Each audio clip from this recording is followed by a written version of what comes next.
Hi, welcome to Cheltenham Chart, episode 8, and some incredible performances over the past few days. In today's episode, I'll go through Boxing Day, the 27th and the 28th. It's going to be a lot longer than I like to make my episodes, but we have to talk about all the horses who've put their heart to the ring for Cheltenham, who've made big moves in the markets happen. I think most people will be delighted to see Constitution Hill back, and a lot of people thought that Lossiemouth couldn't be beaten, getting £7 by any horse, and he's done it after a year off the track. We'll talk about that race. I think there's a chance she could get closer, but there's a chance he could beat her by further as well. Sir Gino, just stunning, but there were lots of stunning performances, and we'll go through the whole lot. There's a horse for the Champion Chase who I was not happy with the jockey booking for. Not a fan of Patrick Mallins. I think most people know that from previous episodes. And I think he might be a good bet now for the Champion Chase, but we'll discuss that as well. We'll go through lots of horses and we'll talk about them all. But it is going to be a long episode, and I hope you'll bear with me today. You won't agree with all my views. Clearly not everyone's going to agree with all my views, and I think a lot of people will disagree with quite a few of my views, but I will give you my view and you can comment in the comments below. I have to say a big shout out to Smoking Cheltenham. Like I said, my own form before, in the last video I said my own form was poor.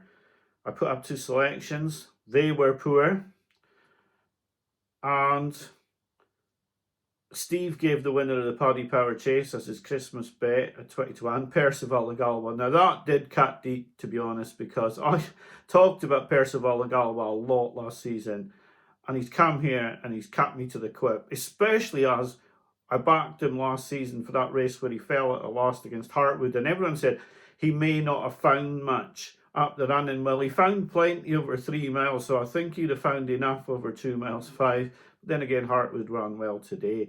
But yeah, my 2 selections were poor, but I did have to give Steve a shout out for his selection on Percival Galopin, and on Boxing Day he put up Sir Gino for the Arc 5-1 before he ran and beat Ballyburn, and we'll talk about that in the race, in the episode as well. So I hope you'll enjoy my views. Like I say, you won't agree with them all. We'll start at Leopardstown, and the first 2 hurdle races were both sort of maiden hurdles, and they were both running almost identical times, Copic to Board and Work Ahead.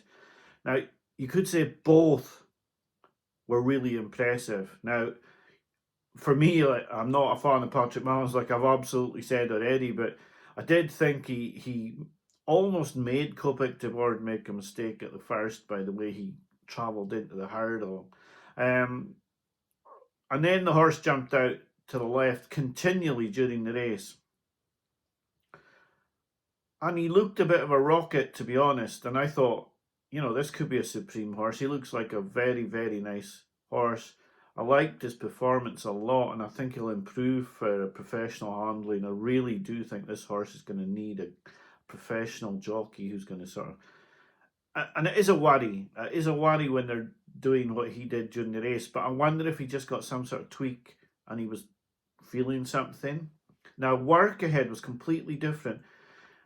He was very professional in his race. I thought he was superb throughout. He did nothing wrong. But that's the thing, Copic de Board's done that time doing lots wrong, whereas Work Ahead's done it doing nothing wrong. But he's double the price for the Supreme. He's the sort of horse that could get completely overlooked for the Supreme. Now, I liked him as well. I thought Work Ahead was very good in his win, and he was a horse who, because Redemption Day and horses like that were in the race, he was sort of overlooked, but he was well backed. So this is a horse that I think could be, lurker, a bit like Slade Steel was last year, where people weren't really thinking about him, and he could really, I think he could be a lot better than people think, and I would keep my eye on him. Completely keep my eye on him. I thought he was a bit underestimated after the race. So then we went on to the horse who I thought could be a bit of a bet for the Triumph Hurdle after going out from 6s to 16 to 1 after his debut. And everybody else told me, no, Mark, you're wrong. And they were all right, and I was wrong. Willie de Hoole was absolutely abject again. Hello Neighbour won. Now, he won, and his jumping wasn't good, and he still won. So there's a lot for Gavin Cromwell to work with there now. This horse has been backed for the Triumph. He's into 7 to 1. And he could win a Triumph, but he's going to have to jump better than this to win a Triumph, because I'm just not sure he can win the Triumph jumping like this. Now, the one I sort of took from the race a little bit that jumped a lot better was Lady Vega Allen. This was a good performance, and this horse was held up well back. But there was sort of constant money for this horse, because it was 25 to 1 in the morning. It went off 10s. It just failed to get up. Of course, Cheltenham's a really stiff track, and maybe if this horse was closer to the pace, but then you have to factor in that Hello Neighbour could jump better. So, hard to make a lot of assessment out of the race. But for me, I definitely thought that Lady Vega Allen will probably be a little bit missed out of this race, but Hello Neighbour's got a lot of improvement if he can get the jumping together a little bit better. Croke Park won another graded race, and he's getting a bit missed, isn't he? Now, I didn't like the form of the Fairyhouse race last time, and I didn't like the form of the whole day for that day when Romeo Colio got beat and Firefox got beat. I wasn't convinced by that form, but Croke Park's won again. I think his jumping just sneaked him this race, but better days ahead. Perhaps should have beaten him. It's hard to say. Stellar Story made a lot of mistakes, and yeah, there'll be another day. I'm not really sure about this race, if I'm totally honest. I don't know what I would take from this race. It was a bit strange, and you have to talk about the fog, don't you? You can't see half the race either, so you don't really know, or you're not getting a clear vision of a lot of it, so it's very hard to judge it. But I think Croke Park's been underestimated, but I think Better Days Ahead should have won this race. One race at Limerick to talk about, and it's a race that has a great record for the Albert Bartlett. Last season, the winner came second in this race. The winner of the Albert Bartlett came second in this race. And the Big Westerner was really impressive, and is still available if you look on the specials markets and things like that.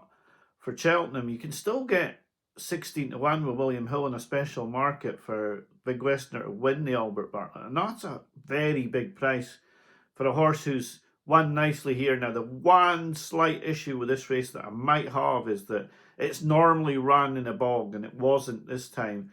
And if the ground came up real soft at Cheltenham, would the Big Westerner be inconvenienced by that? You don't know. I thought Mossie's Sister ran well as well, really, in this race. And I think obviously they're the first two, but they are the two to take out. But the Big Westerner is a big price. If you could be guaranteed that she'd go well on soft ground, then I think, 16 to 1 does seem very big to me. I was quite impressed with her. She seemed to pull out more, and she pulled out more the last time when she won on her debut. So she could be a horse that's it's not often the bookmakers make mistakes, but I think that her price is very, very reasonable, really, considering what she's done in her two outings so far. On to Kempton, and I loved something that happened to Kempton, and you all probably know what it is already. But anyway, we'll go on to the other races first, and then we'll talk about the Christmas Hurdle. I thought the Jukebox Man's jumping was just exemplary. He was just brilliant. His jumping was superb. I don't know if Highland holds the form down or not. I can't really decide on that. I'm not really sure if Highland holds the form down or if he's...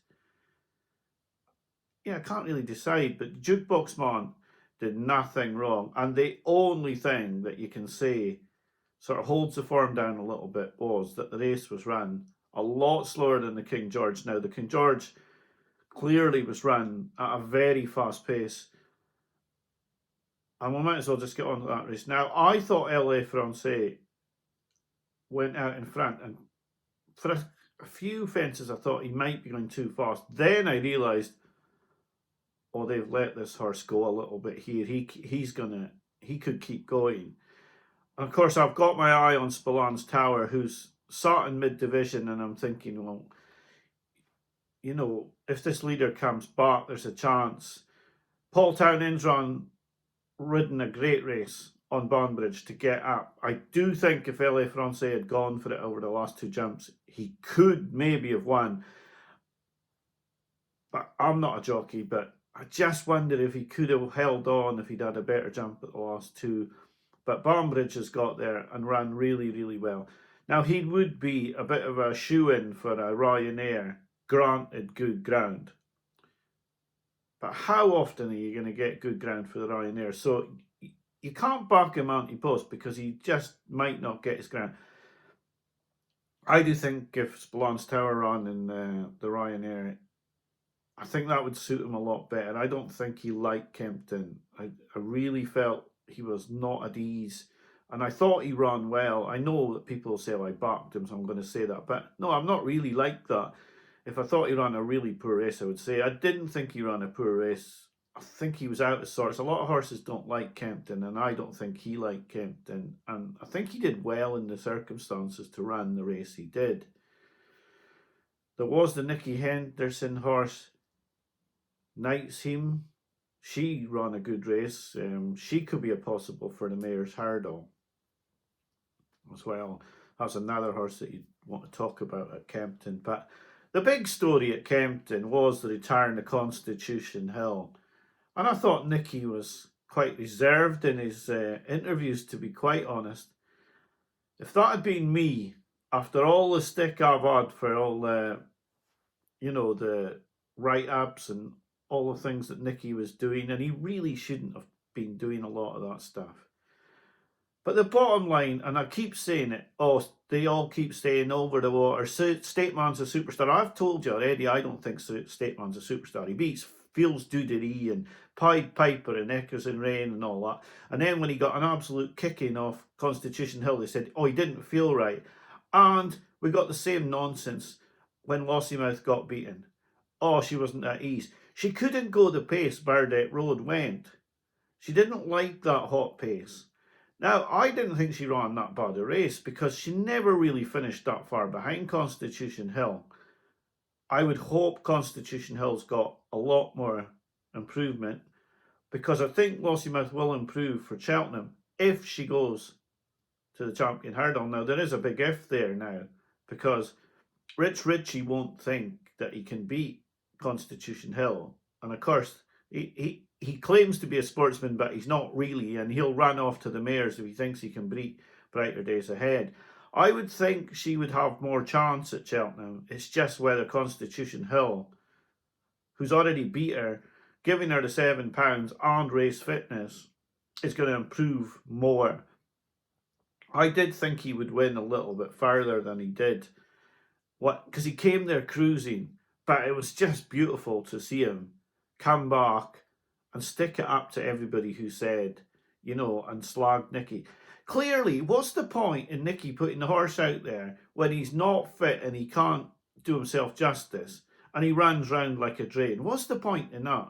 So he's got the horse right. Everyone said there's virtually no horse can give Lossiemouth £7, the turn of foot that she showed. I said after she beat Tehupu, and I like Lossiemouth as a horse, that they went a crawl. Tehupu's a 3-miler stayer, and she just used better speed. But she couldn't use that better speed against Constitution Hill over 2 miles because he is a 2-miler. And she's virtually given him first run because she couldn't go the pace early on. That's my view. Will Stateman be able to go the pace early on? Well, who knows, but I think in a straight 2-mile race, I think Lossiemouth getting £7 would beat Stateman. That's my own opinion. And I don't think Stateman will beat Constitution Hill. He certainly won't beat a peak Constitution Hill, and I don't think he'd beat the Constitution Hill that beat Lossiemouth on Thursday. I don't want to see Willie Mullins just come to Cheltenham this year and win 9 Grade 1s and things like that and take home all the pots. I want to see these horses run.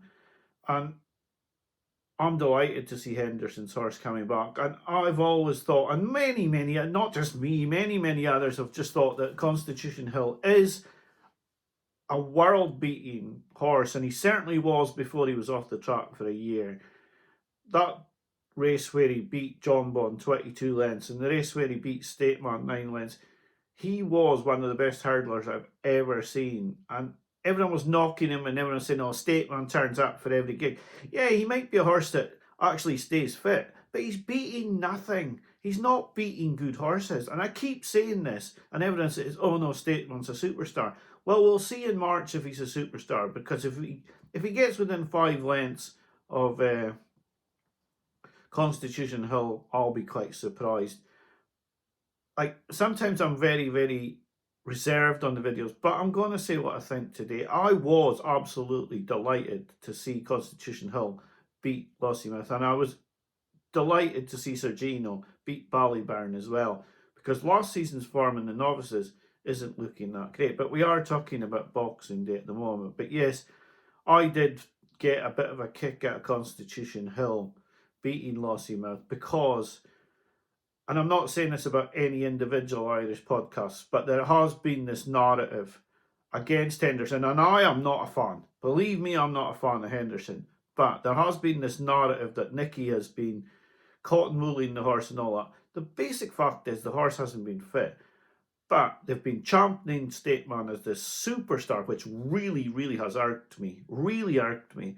And because I don't think he is any superstar. He's winning grade ones, but they're absolutely atrocious grade ones, most of them. And when he's faced a good horse, he's been absolutely slaughtered. And I hope so much that Constitution Hill stays fit and slaughters him again in March.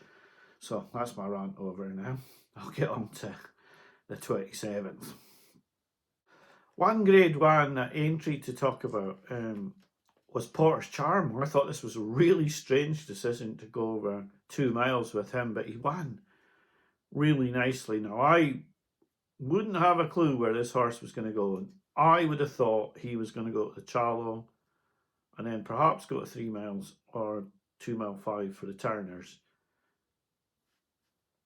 I don't know now. I'm at a loss to think, could this horse go for the Supreme? Surely this horse isn't quick enough to go against the top Irish horses over 2 miles.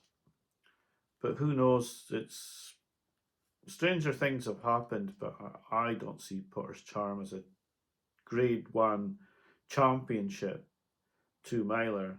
That's my own opinion. Okay, the 27th at Leopardstown. I thought Wendrock went a bit under the radar. This was not too bad a performance, and she was well backed. I quite liked this performance from the horse. I was quite impressed. There wasn't really much made of it at the time, but I thought this was quite a nice performance. I was quite impressed. Sorry, I'm going to have to look at notes for the first time. I don't normally have notes. Oh, yeah. Okay, I was just looking at the other horses I had to talk about at Leopardstown. So then on to the big talking point. The amount of money that was laid on Gaelic Warrior was absolutely mountainous, wasn't it, really? And yeah, my favourite jockey was on him. I have to say I was not impressed when I seen that he was jocked up for this ride. The horse jumps to its right. So what would you normally do if your horse jumped to the right? I'd tuck it in. Paul Townend would tuck it in. Most professional jockeys would tuck it in on the rail and have a horse and it's outside, so it couldn't really jump. Right, no, not Patrick Mullins though. But give him his due, he was on the better ground, which he'll use as an excuse. But yeah, the horse did slightly go out to his right, most fences. I don't think he likes Leopardstown. But they knew this horse wasn't going to win, because he's gone from 5 to 6 out to way over 2 to 1 on the exchanges at points, and never put in the race. And they basically give Solness a freebie on the front in a grade one, and he's taking advantage. People will say this isn't a great Grade 1. Well, Dino Blue was second at Cheltenham last season. Captain Guinness won the Champion Chase last season. So it wasn't that bad a race. Gaelic Warrior won the Arkle. They just gave him a freebie. And for me, this is why I didn't put a bet up for Gaelic Warrior earlier in the season, because I had a feeling something like this was going to happen with him, that he wouldn't win all his races to Cheltenham. I think he's a fabulous bet at 5-1 for the Champion Chase now with Paddy Power. I've told you I'm in absolutely rank rotten form. I mean, I couldn't tip my heart, to be honest, so don't be taking my tips, but I do think he is a great bet for the Champion Chase. I don't think he was properly fit here. He's a stone penalty in the saddle. He doesn't like Leopardstown. I think everything was against him here. The layers were out to get him and they got him. And for me, I would say, this is just a fitness run, really. I know it's chucked away a Grade 1 that he could have won. I don't understand that. But I think there's only one day in mind for him, and that'll be the Champion Chase Day at Cheltenham. But yeah, I think he's a great bet for the Champion Chase at 5-1. And so they're smoking Cheltenham because we put him up at the start of the season. The reason I wasn't really wanting to put him up as well, one, he might not get unfit, but I did think this was going to sort of happen. I didn't know what sort of race he could run in. A lot of people would want to say he should go to the Ryanair, etc. then. And I thought you might get, your 7, 8-1s on him to win the Champion Chase, but he's not really gone out any bigger than he was at the start of the season. But the closer we get to the race, if he stays 5-1, the more I'll be thinking about putting a bet up for him. Romeo Coolio won the Grade 1 Future Champions. And this was sort of what I expected to see in the Royal Bond and didn't see. And I did question that form at the time. I didn't believe that form. I didn't believe any of the form that day. And I'm glad he's come out and won this race. Now, I was quite impressed with Blue Devassi in his 2 wins this season, but I have to question what Willie Mullins has run in this race. I don't believe for a second Willie's had the top boys in here. I'm not buying that. I'm not buying that these were the top Willie Mullins 2 milers here. So I would say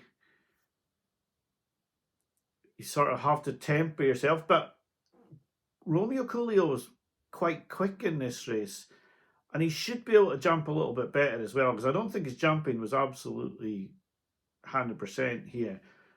I like this performance from Romeo Coolio, and I'm delighted to see that he's back at least where I thought he might be, because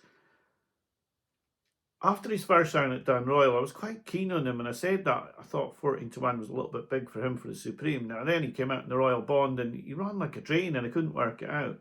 Although I wasn't believing the form, I couldn't work it out. Now this was a lot more like it, and we just have to see how he goes. I think he'll probably go to the DRF and we'll know more from there. But I do think he's going to face a lot better than this from the Malinchard, because I don't think this was the first string of the Malinchard that was out in this race.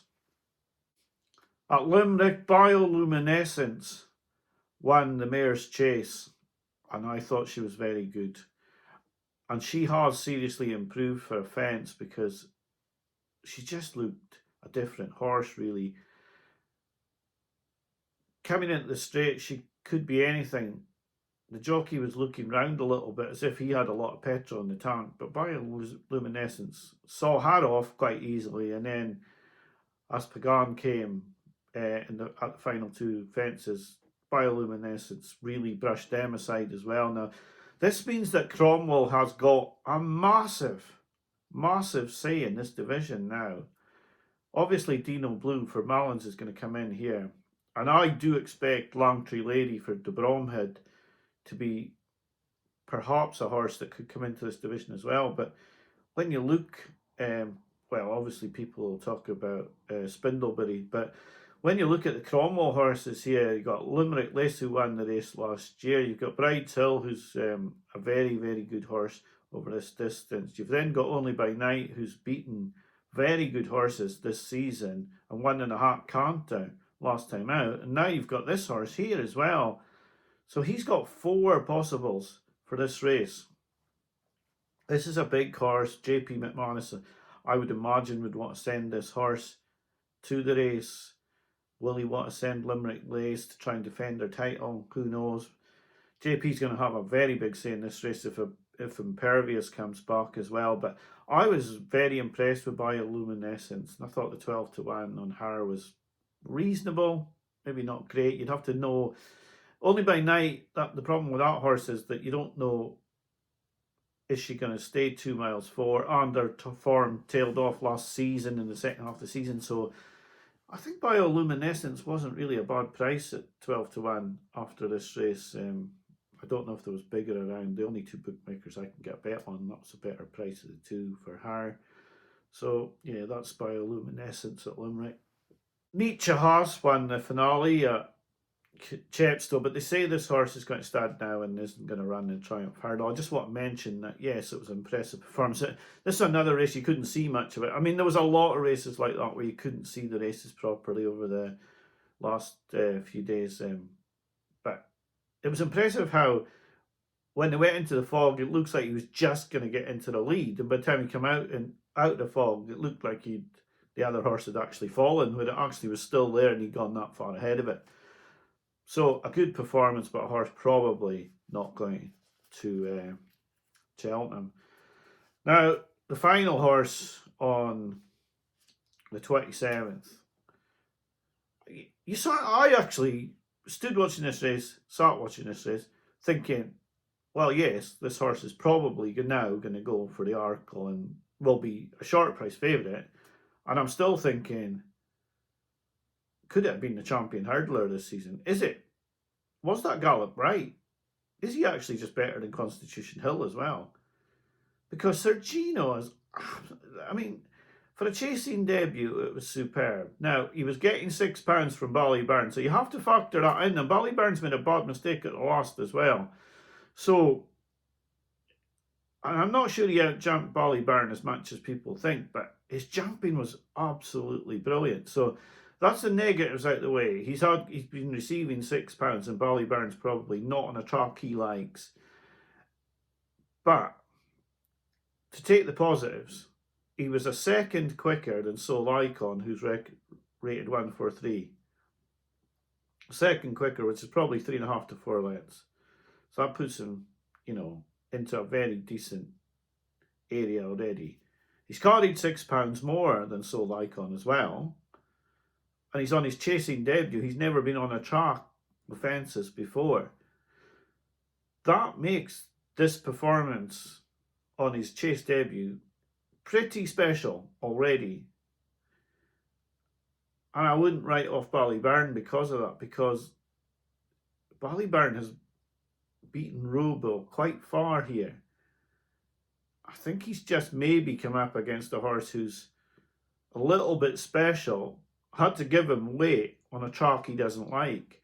So I wouldn't write Ballyburn off, but I think with the Turners not being there, is he going to get found out by a stronger stayer over 3 miles if he goes into the Brown Advisory? I'd say his price of 3-1 isn't really appealing for that race when you look at the jumping from the jukebox man and you see some of the Irish horses. But you do wonder, after seeing this,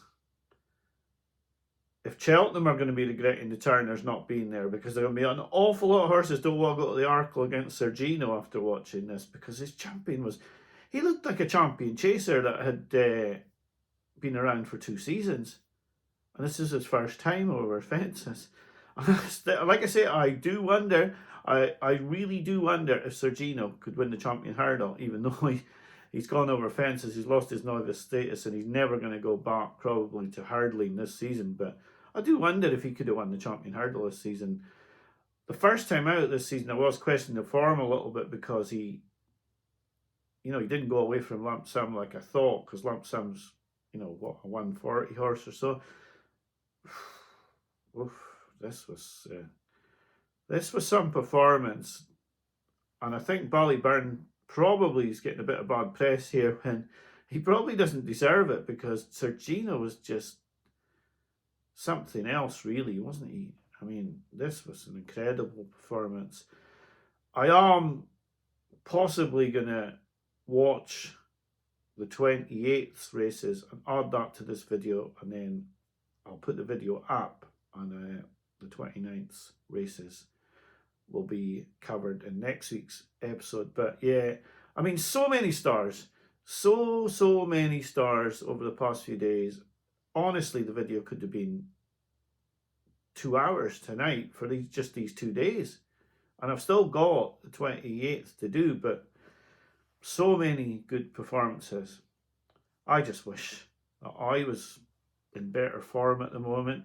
And people say, "Oh, you don't need to talk about that." Yeah, but it's my actual bank balance or my betting balance is going down while this poor run continues of mine. I'm really not picking the right horses at all. I am interested, and I'm going to say this just now. This is what time now? About 11 o'clock on Saturday morning. I'm going to put the video out Saturday night. There's another big drift going on in the Mallinshurst today. Now, I do wonder if Cade Doughty is going to go the same way as Gaelic Warrior. It'll be an interesting watch because it's a horse a lot of people have talked about, and if he's going to go to the Supreme or if he's going to go to the Turners, he's going to need to be winning this. So it's going to be interesting to see how he's ridden, because he was out in front in that maiden hurdle that he ran in last time out. When he fell, I'll have my eyes on him. I'll be back with the rest of the video after racing on Saturday. On to Saturday's racing, today's racing, and yeah, I had my eye on Cade Doughty and he's bolted in. So, and the layers did get it wrong, very wrong, because he was odds on and he's actually gone off. Betfair SP 6.2. I thought he won really easy. Like it looked like only a length and a quarter. It was a lot easier than that, and the De Bromhead horse in second was well backed. I don't know what happened to Gordon's horse in this race. Ran very poorly, was heavily backed, but ran really poorly. That was the horse that was second to Butch Cassidy last time out. But Cade Doughty, this is a good horse, but I'm going to talk about another horse very soon. Well, the New Lion. He was really impressive at Newbury, but we'll talk about him in a minute. But Cade Doughty looks a very good horse. Which race he'd go for, Supreme or Turners, not really sure. But yeah, difficult to say on that one. But Cade Doughty, yeah, the layers got this one very wrong, and he's won really nicely.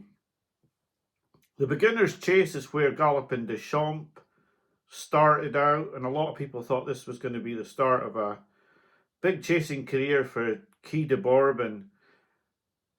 In the event, this was a very close race between three horses, and I don't think that we've seen a star in this race. De Capo won. I didn't like the jumping from Key de Bourbon. He was very careful, and I think if you're going to be a grade one chaser, then you can't be that careful, and he was trying to make sure he got over fences, and I just felt that was costing him. Maybe next time out, now he's got round safely, the first time he might take more of a cut at his fences. But I was very disappointed with Key de Bourbon. I have to say his performance did disappoint me on the day. Home by the Lee, he won the stairs race, and you could see he was being wound up from quite a bit out. He did look beaten coming round the final bend, but then he's just shot clear just after the last. But he'd come to challenge by the last against Bill Bollinger. But I spoke to a friend today about the stairs division, and I just don't understand why every horse has to go over fences. Why Willie Mullins or a big owner doesn't keep a good horse back like Dancing City to try and win a stairs hurdle. It's a bit disappointing that everything has to be over fences. And is there going to be a challenge to Tehupu?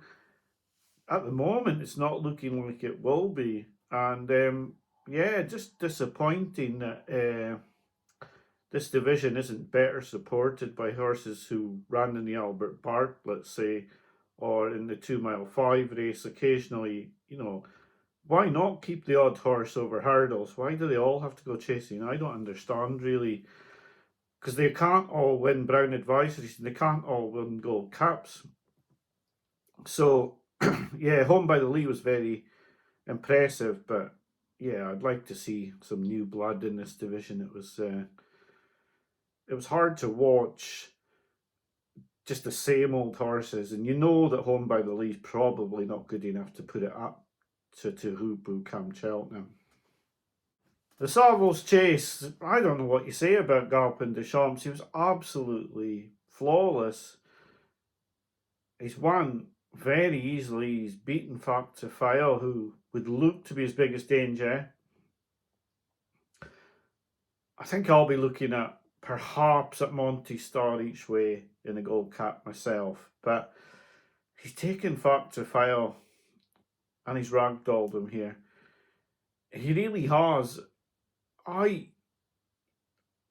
If you were a fan of Factor File, you're now sitting going, well, how do we get this horse beat at Cheltenham?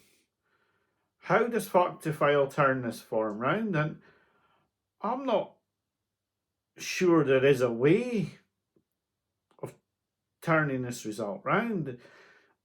You saw last season, Jerry Colomb went to Leopardstown and Gordon Elliott was almost saying that he couldn't beat Galopin de Champs. And I know he got a bit closer in the Gold Cap, but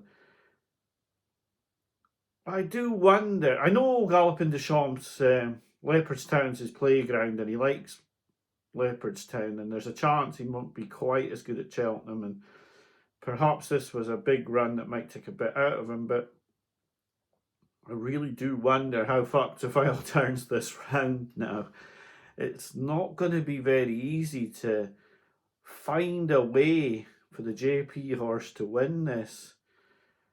A lot of people did wonder if Factor File was going to be able to stay well enough to win a Gold Cap against Galopin de Champs. Now, he was going away. It's not like Factor File was making any ground up here. He was going further back. There's no way they're going to look at the Ryanair, I don't think, for Factor File. But I do wonder if that's the place that he should go. I know you can't be scared of one horse. Anything could happen to Galopin de Champs, but I don't know a way that they're going to get this beat. I don't see how they turn this form round with Factor File. I thought Galopin de Champs was superb on the day, and like I said, I don't see Factor File. I don't see a way of him turning this form round. People will say Monty Star's too slow, but I don't think it was suited him last year in the Brown Advisory that it was a slow pace, and he's a stayer and he's a good jumper. And if it was a good pace, it might just suit Monty Star. But yeah, we're talking about the race today, and I don't see a way that Factor File turns this round. In fact, anything that was in behind, I don't see how any of them turn it round. And I think Galopin de Champs, he's not a shoe-in for the third Gold Cap, but I'm not seeing a whole lot that I think can beat him. And I think my money will be Monty Star each way, hoping I'll get a place. And who knows? But I think I'll need to get lucky.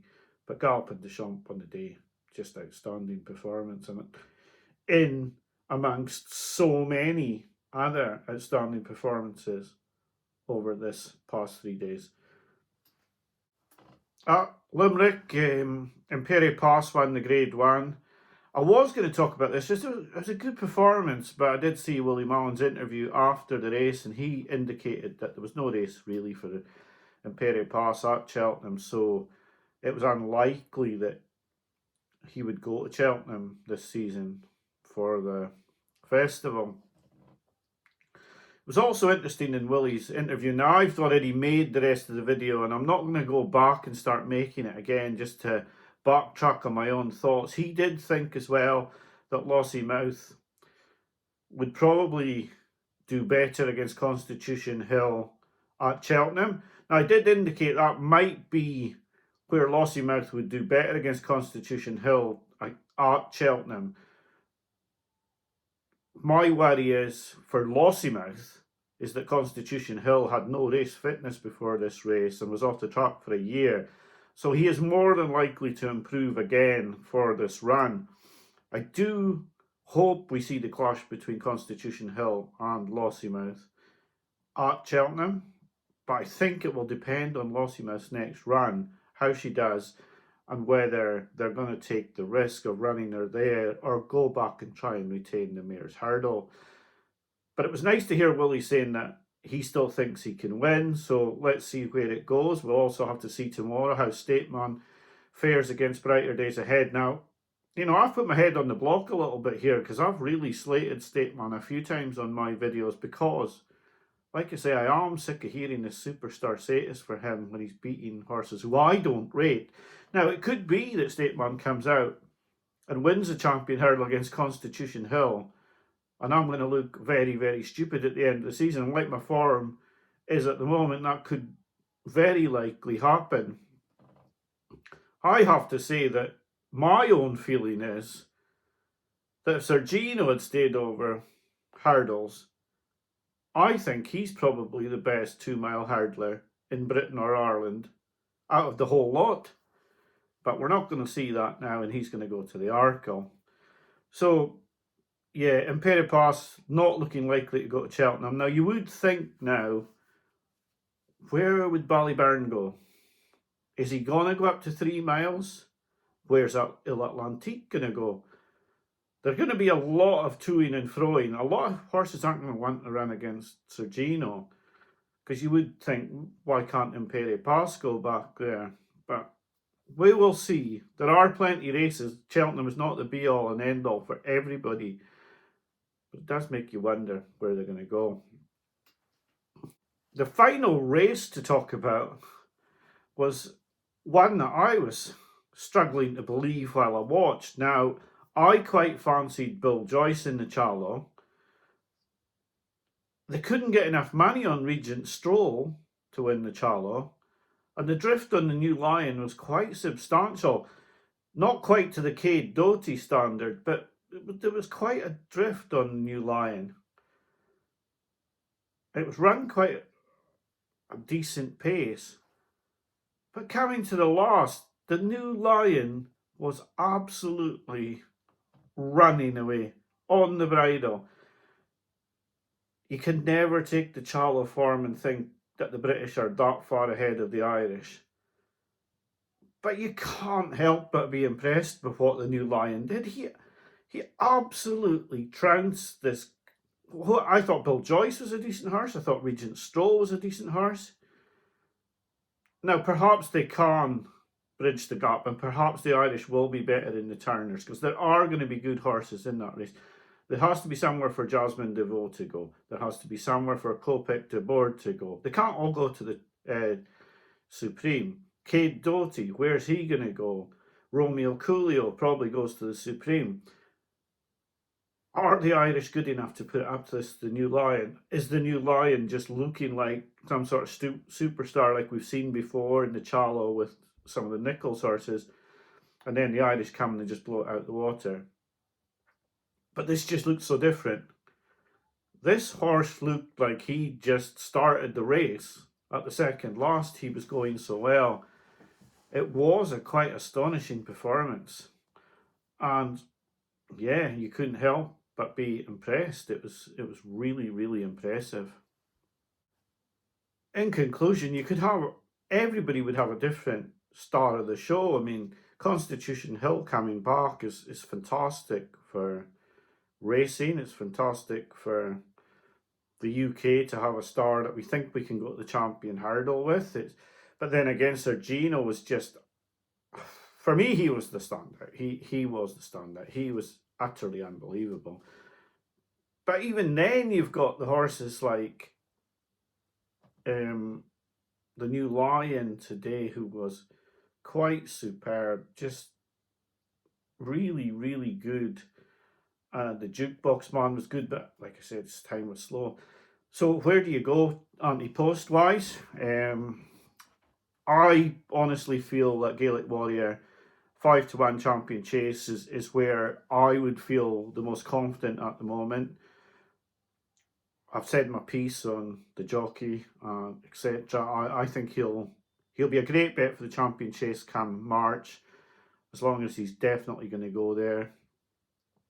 I think the Big Westerner at 12-1, but 16-1 in the specials markets for the Albert Bartlett. It's a little bit too big, but like I've said earlier in the video, will she cope with softer ground? I think Cade Doty, if it went back to the Supreme distance, would have a great chance, but then they've got Copic to board. Our horse is going to avoid the New Lion, or do they think they can beat the New Lion? They probably, Irish don't fear horses, so, but the New Lion was quite impressive, really, to me. And, you know, even Harry Skelton didn't seem scared of any sort of horse in his interview, so there is masses to digest. A lot of the markets will settle down over the next few days. I said after episode 7 that there was no odds-on favourites for Cheltenham. Well, there are 2 now, and there's likely to be more in the near future, I would think, as well. So the markets are taking shape. It was always going to be like this at Christmas. It was always going to shake everything up a lot. Tomorrow we have Stateman. I've said my piece and could look stupid about him, but yeah, he races against Brighter Days Ahead. And still more big races to come over New Year as well, but then it will really settle down for a couple of weeks because all the good horses have been out over the past 4 days and the next 3 days to come. So you will get a lull of 3 weeks probably where a lot of the big horses won't be out, and then it'll be the trials and the Dublin Racing Fest. So a lot to digest. Again, apologies for my 2 selections, but I did say I am in such rotten form that you shouldn't be following me in. I don't know when my form will pick up, but hopefully by the time we get to Cheltenham. I mean, my thumbnail says profit at the festival, so let's hope that after 7 years of profit at the festival we can start getting some winners, because 3 bets this season and we've not even troubled the judge with either of the 3, although I did have that caveat on the last 2. Midnight River was poor as well, but yeah, I do need to start improving the selections and definitely need to get a lot better before Cheltenham. So thanks for watching. We'll cover day 4 at Leopardstown and Limerick in next week's episode. It really is too long as it is. I don't want to have episodes over an hour, and this is going to be close to an hour already. So that's all from me this week. I know I've probably ranted on about a few things, but I like to say my piece. I might as well have an opinion. Thanks for watching. Have a great week. Bye for now.